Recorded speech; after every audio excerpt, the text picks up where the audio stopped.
7 Ways to Improve Maintenance Inventory Management, Part 2. Number 3, Reordering. Once you have established minimum stock levels, you need a way to know when parts fall below those levels and communicate that to logistics personnel.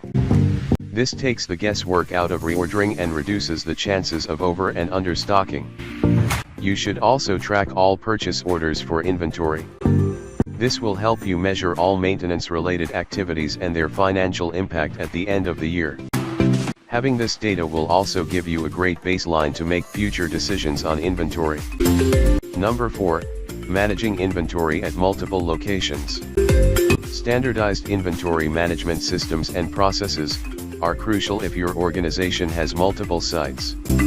Having the ability to track parts and supplies in various storage locations at numerous facilities gives your technicians a huge advantage.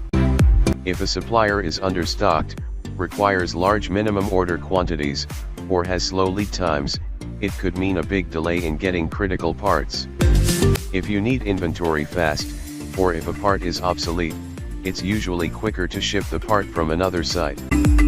Having access to resources from multiple sites can save you in this type of emergency, but it relies on good communication and up-to-date data.